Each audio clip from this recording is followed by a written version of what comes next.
Hello everybody, welcome to another process video, and this will be a process video of me inking a commission, a Spider-Man India commission, which I accepted somewhere around October in 2003. It was way back in Hyderabad Comic Con. That was my first visit to Hyderabad for the Comic Con, and I accepted a bunch of commissions which I couldn't complete then, and I hope to I planned to finish them later on, but it took me forever. I should thank the very patient client as well, who was very patient with me and waited for almost a year to receive the artwork. Anyway, so I thought of recording the process of me inking the commission, the artwork, and here it is. So as you can see, I'm using a brush. It's a round watercolor brush from this brand called Stationery. It's a number 4. The ink that I use is my go-to ink is this Winsor & Newton ink, black drawing ink. Really good. I really love using that.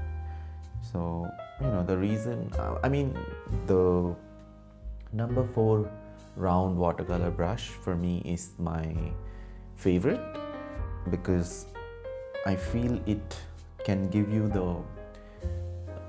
a very sharp, pointy tip for those thin lines, as well as the bristle is big enough to kind of cover the big spots as well, where you need to fill black in.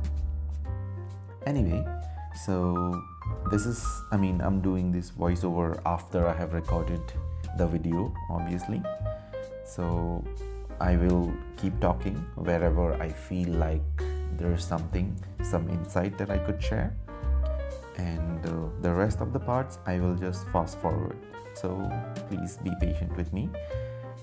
I'm sure you're gonna have something insightful out of this video.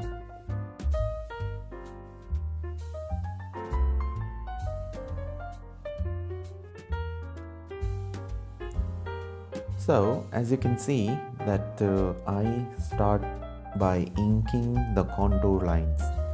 For the uninitiated, the contour lines are the outermost the contour line is the outermost line of a figure, of a form, and I feel it's easier to ink the contour line first. It makes the process a lot easier when you ink the contour line first and then go in and ink the details inside the form, right? So you can see that I'm inking the hair now. Inking the face, and then after that I do the interiors of the figure, and I kind of put in the details, So I think I have been inking for almost 10 years now, and I feel like this is the best way to go about it.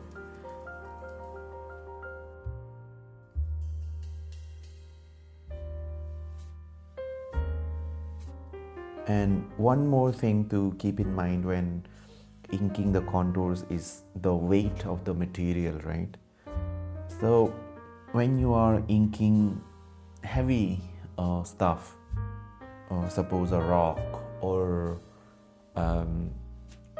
something made of iron or something, right? So usually you keep the contour lines heavy and thick for those items, just to give them a sense of weight, a sense of gravitational pull there. And if you have something light, like the piece of cloth that I'm inking here, you can see I keep the contour lines a little relatively thinner, for them, to just to give them a feel of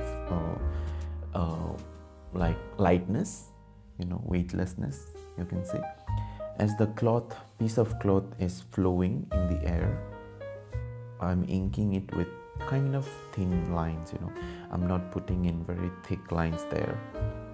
Also, you will later on see that I don't put heavy blacks there, just to maintain that sense of weightlessness or flowiness in the cloth.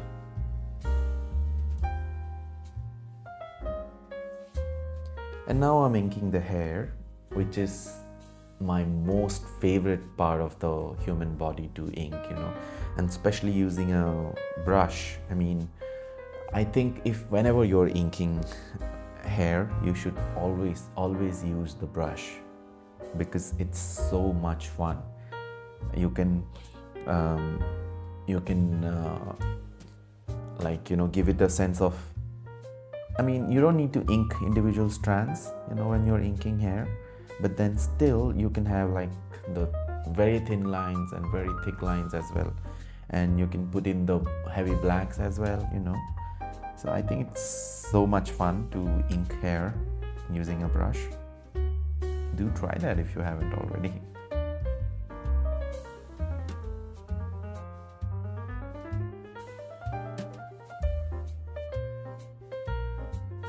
Also, it is important to remember the direction of the hair, if it's wavy or flowy hair, you should ink in the direction in which the hair is flowing, right?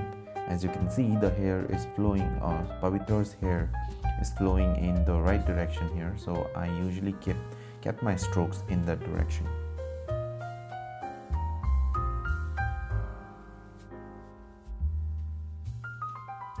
So we come to inking the clothes that are hanging in the background again, and you can see that the contour lines that I'm keeping, I'm keeping the contour lines of the clothes pretty thin. Here's a thick line because I wanted to give it a sense of shadow there in between the fabric of the t-shirt, but otherwise you can see that the contour lines are pretty thin and very flowy, wavy, whatever you want to call it.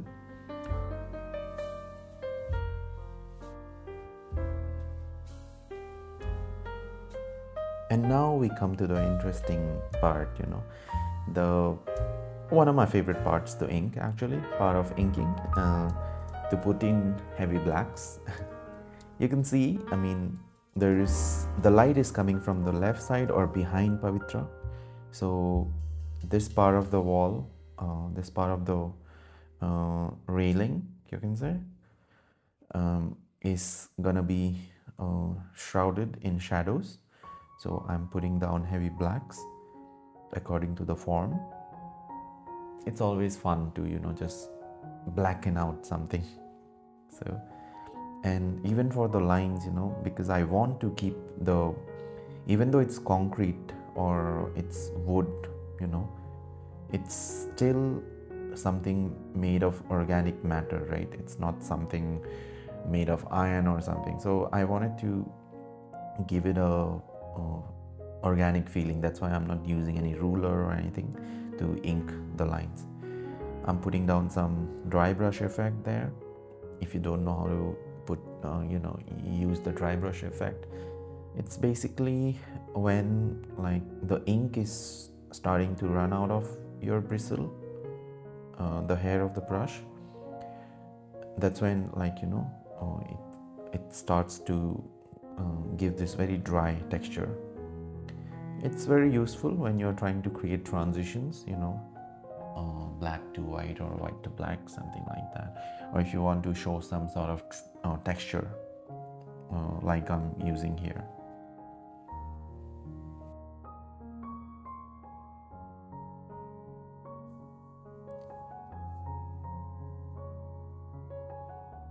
It is very important to keep the direction of the light in mind, whenever you're inking, because that's how you give it a sense of form.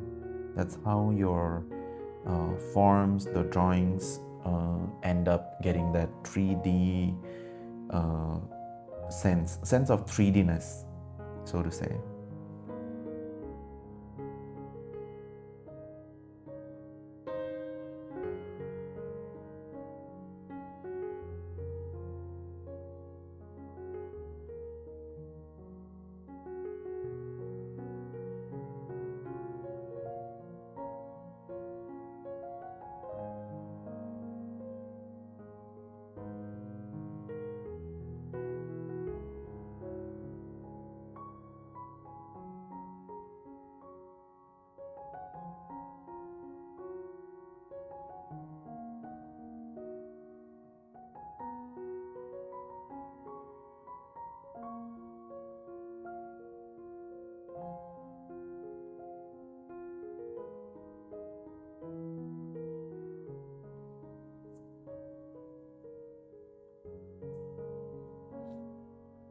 And now I'm inking the black spots of Pavitra's costume.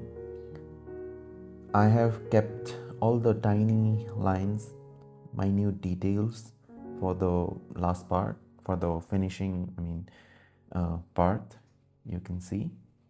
That's why I'm only doing the heavy blacks or big chunks of the figure, right?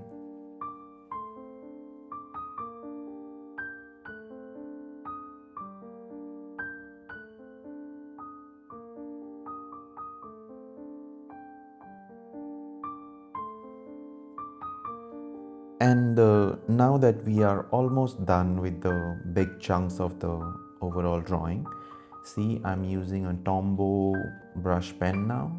It's the hard tip pen. These pens come in two kinds of tips. One is hard tip, one is soft tip. This is the hard one, and I use this one to kind of do the touch-ups or add in some details, you know. As you can see, I'm kind of enhancing the form with this pen now. I'll be doing the tiny lines with it and the web pattern and all, you know. Usually I would do these things with a brush only, but this commission is on A4 size, so I kind of did not feel super confident going in with a brush, you know, because I needed to put down some really minute details. So it's easier to just use the pen.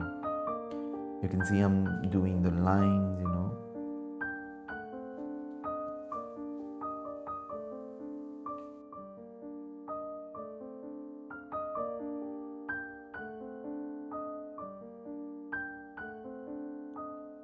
If you haven't noticed yet, I think the Converse Chuck Taylor shoes are my favorites.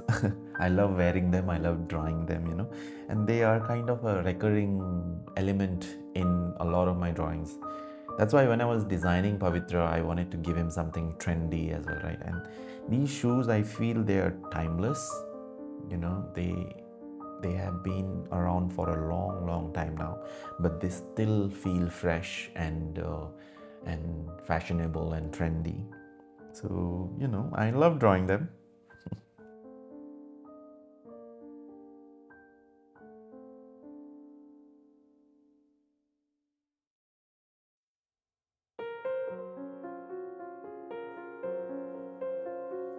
And now that I'm done with most of the tiny details, I'm going in with this Staedtler pigment liner, number 1.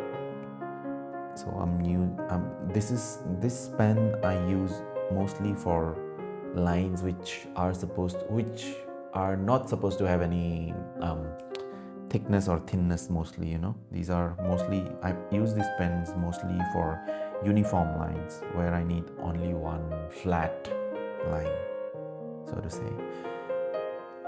I'm using to draw the carvings and engravings on Pavitra's bangles and the folds on the fingers, you can see.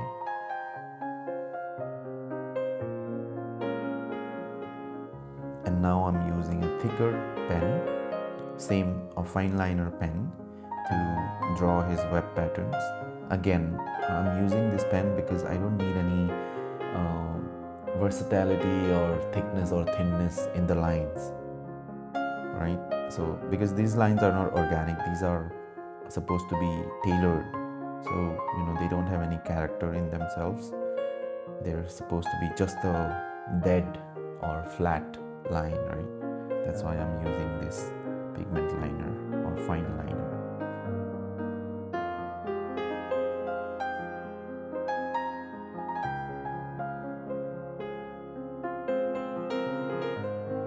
And now I'm inking the form or texture of the moon.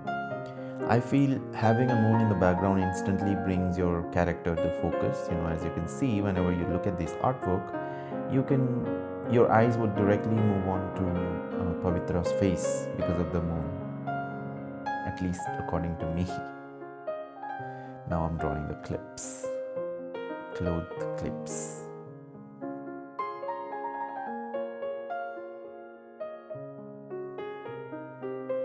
Now I'm giving some final touch-ups using the whiteout pen. These pens, I don't know, for some reason, they don't work very well on any random paper. They need a very specific kind of paper to work properly on. So as you can see, I have to try to get the ink out. I struggle to get the ink out. But yeah, it's a fun. I'm using it to sign my sign the artwork. I'm trying to give my sign a feeling of being engraved on the wall itself. Always found that interesting.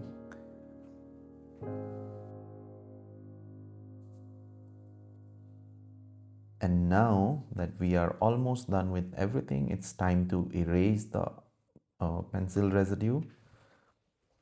I'm using a random eraser, which might seem very childish because of its color, but this eraser is actually good. Now I'm just doing some final touch-ups, final touch-ups using this Sakura Pigma pen. It has a very thin tip, very useful for very, very thin lines.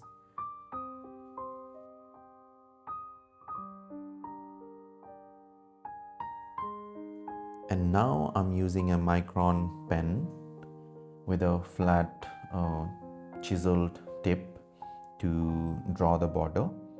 I feel adding a border to your artworks, it just kind of, it's a nice touch, I feel, makes the whole artwork very well put together. So I usually do that.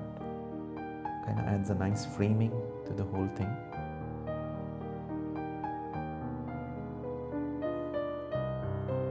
And we are done, guys.